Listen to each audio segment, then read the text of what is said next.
Hi guys, it's me again. It's me again.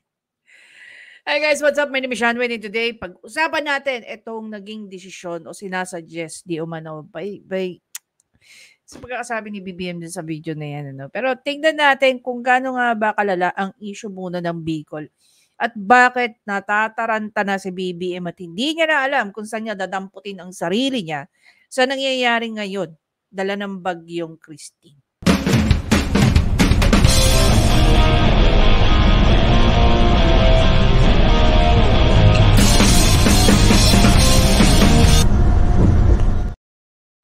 Okay guys, i-play natin tong video na to courtesy of 24 Oras. Panoorin natin.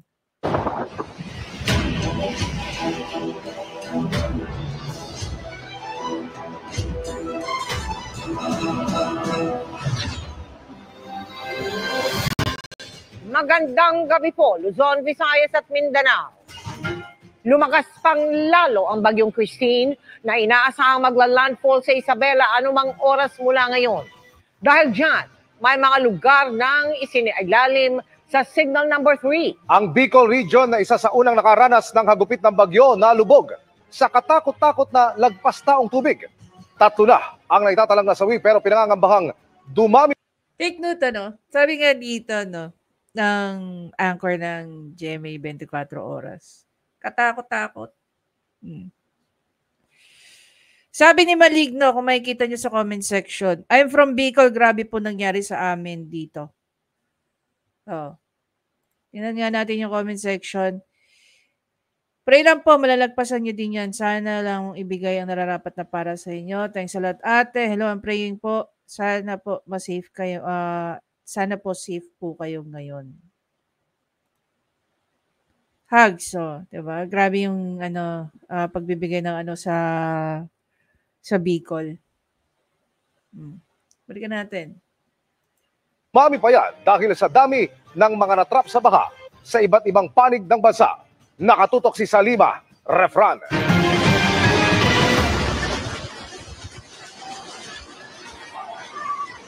Daing ng saklolo sa gitna ng dilim at malakas na ragasa ng lagpas. Can you actually hear that? May sumisigaw ng tulong. Diba? May sumisigaw ng tulong. Tapos sasabihin ni BBM, hintayin natin matapos ang bagyo. Yung panahon na kailangan ng mga kababayan natin ng tulong. Diba? Yun nandun sila. Samantalang, pagdating, okay, sa pagmumudmod, pag may pagpapamudmod ng pera, putang ina, nauuna pa yan mga yan. Bidang-bida yung mga yan. Pupunta yan sa mga probinsya para magpamudmod ng pera. Pero sa panahon na ganito, hintayin muna nila matapos ang bagyo. When in fact, kahit bumabagyo, lahat po ng PNP at mga Coast Guard po natin na nasa local government unit o nasa mga probinsya na yan, gumagalaw na. Diba? Hindi ko naman sinasabi sa inyo na dapat si BBM nandoon sa lugar na yan. Hindi. Immobilize niya lahat ng tao para tulungan. Dahil the more na maraming tumutulong, mapapagaan at mapapabilis ang pagpaparescue natin sa mga kababayan natin. Hindi yung sasabihin mo, gagawin natin. Hintayin na natin matapos ng bagyo. Utang inang yan. Tapos maririnig mo yung mga kababayan natin. No? Nagsisigaw ng tulong! Taong baha. Yan ang umalingaw-ngaw sa bahagi ito ng Barangay Iraya Sur sa Uwas Albay kagabi. Ayon sa uploader, marami ang natrap sa kanilang bahay sa biglaang taas ng tubig. Update today, guys. Nangangatog na rin sa lamig ang residente dito sa Pulangi na naghihintay ng tulong habang nasa bubong ng kanyang bahay. Dahil sa dami ng nangangailangan ng tulong, di na magkanda-ugaga ang rescuers sa nagkakasa ng kabi-kabilang operasyon. Imagine niyo guys, no, nung concentrated ang bagyo dyan sa Bicol region, wala naman pong umuulan bagyo dito sa atin sa Metro Manila. O sa mga karatig probinsya ng Bicol region. Like starting from Daet down to Sorsogon. As you can see here, Concentrated po sa Kamsur at saka sa Albay. Magkadikit lang po yan ng mga ng mga bayan. Ng mga lalawigan within the Bicol region. Ano kaya ang nagawa ng mga taga Quezon? Ano kaya nagawa ng mga taga Batangas? Ano kaya nagawa ng mga taga Sorsogon? I'm not going to expect Masbate because Masbate is an island. Muulan niya, definitely hindi na sila makakatawid ng dagat. Pero itong mga magkakadikit na to, kalapit ng Kamsur at ng Albay, ano kaya nagawa nila para tulungan ang Kamsur at ang Albay? Diba? Si Chis Escudero bida-bida doon sa kanyang inauguration ng Coliseum. Baluarte niya yan, Chis Escudero. Ano kaya nagawa ni Chis Escudero at ng pamilya niya na mismong what do you call that, yung nagli-lead ng Sorsogon? If those people, if those members ng mga rescue team coming from these nearby provinces tumakbo bigla sa Albay at saka sa Kamsur, do you really think it will gonna be very hard for them? Naalala nyo ba nung panahon ng Yolanda, even PRRD himself? Sa Batacloban, putang ina, nasa Bisaya yan eh. Nasa Visayas region yan eh. And PRRD coming from what? Mindanao? Pumunta ng Tacloban? Sa Maclolo? Kusang loob na ginawa ni PRRD yan. And I'm very sure, no, by now, people of Davao City, they're preparing to do something to help. Ngayon, Laguna na. Nilayasan na ang Bicol region. Nasa Laguna na ngayon ang pagsasalanta. Sa Cabangan sa Legazpi City, kung saan 22 residente ang iniligas. Buwis-buhay ding sinuong ng ilang residente ang malakas na agos ng tubig na umakyat sa madulas sa metal railings ng tulay para makatawid. Katakot-takot na ragasabi ng tubig ang naranasan sa barangay Bonbon sa Libot. Kaya ang ilang residente nagsiakyatan na rin sa bubong. Sa ilang bahagi ng bayan, meron na lang ang kita. Ang uploader na ito, nakisilong na lang sa kapitbahay na may 3rd floor. Ang Biak na Bato Bridge, hindi na rin mapapakinabangan dahil nawasak. Sa bayan ng Pio Duran, hanggang dibdibang baha. Ayon sa uploader, ligtas naman ang mga residente sa lugar, pero ilang bahay na ang nasira. Sa Ginubatan, hindi lang sa baha lumubog ang bayan, kundi pati sa buhangin at mga bato na galing sa Bulkang Mayon. Bumigay rin ang tulay na nagdudugtong sa mga bayan ng Tiwi at Malinaw. Kabi-kabila rin ang naitalang landslide sa probinsya. Sa Ligao City, isang 36 anyo sa lalaki ang natabunan. Imagine yung taong yun, no? Kumakapit, mabuhay lang. Tapos mariringan mo si BBM. Gagawin natin. Hintayin na lang natin na humupa yung bagyo. Boss, wala kang presidente.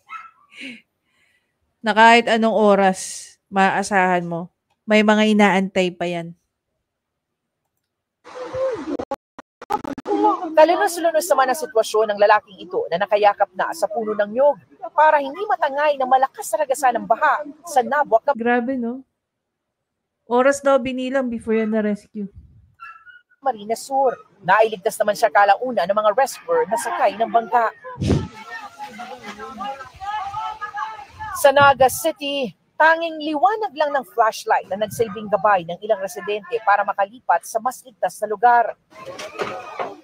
Kahit pa madulas, buwis-buhay nilang tinawid ang mga bubong na yero para makarating sa 3rd floor ng isa sa mga bahay.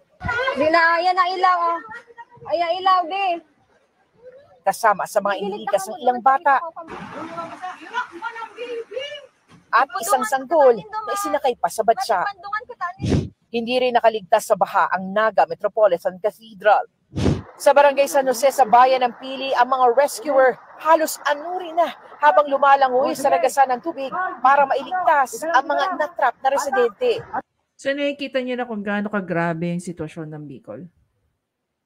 Tapos mariringgan mo lang yung presidente mo ng ganong klaseng komento. And now, dahil ang bagyo papunta na sa norte, ito naman ang sagot ni BBM. Kung paano niya gusto rin pabayaan ang Region 1 and 2. Pwede natin gawin. Pero huwag na natin pasukin muna ang Region 1, Region 2 dahil parating pa lang. So pabayaan muna, there's nothing we can do.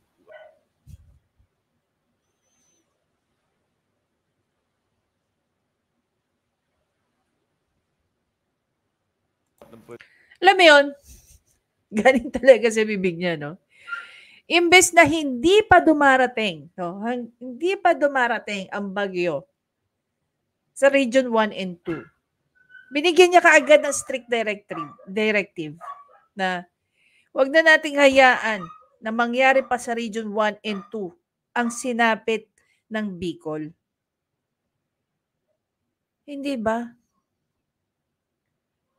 At least kahit papano, sinabi niya muna sa Region 1 and 2, LGU, mag-ready na kayo.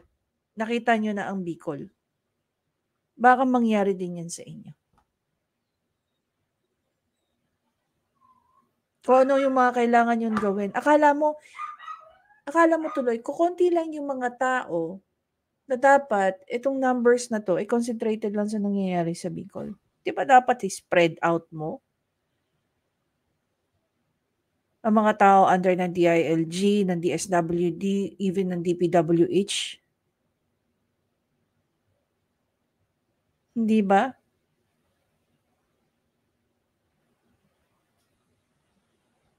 Di ba dapat sabihin mo sa DILG, ibigyan mo ng directive si Secretary Remulla? Kindly make sure na lahat ng tao sa mga areas na to ay ma-move out na sa kanilang mga properties at makalipat na sa kanilang, what do you call that?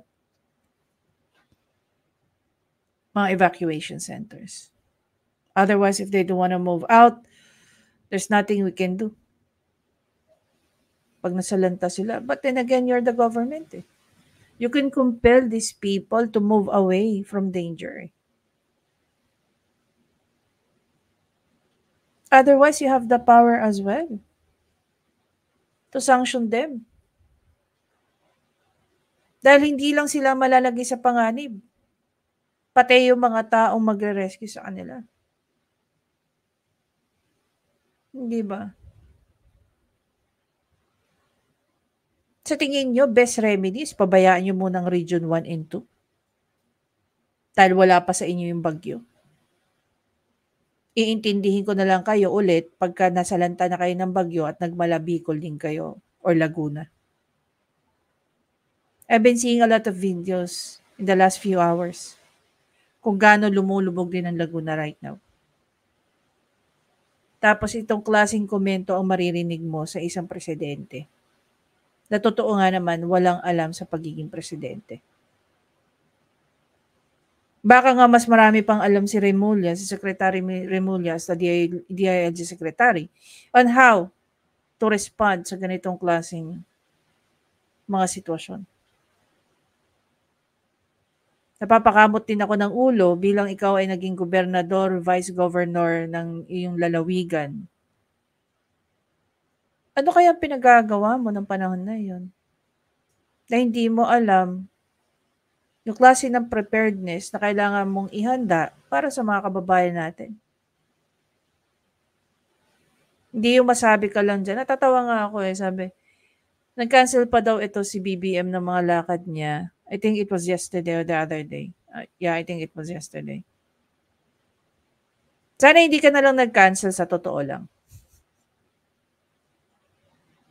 Kasi kahit nandyan ka, wala ka pa rin silbi. Wala ka pa rin kwenta. Diba? By the time na natapos ka dyan, marami pa rin tayong kababayan na lumulubog. Nalubog at lumulubog pa.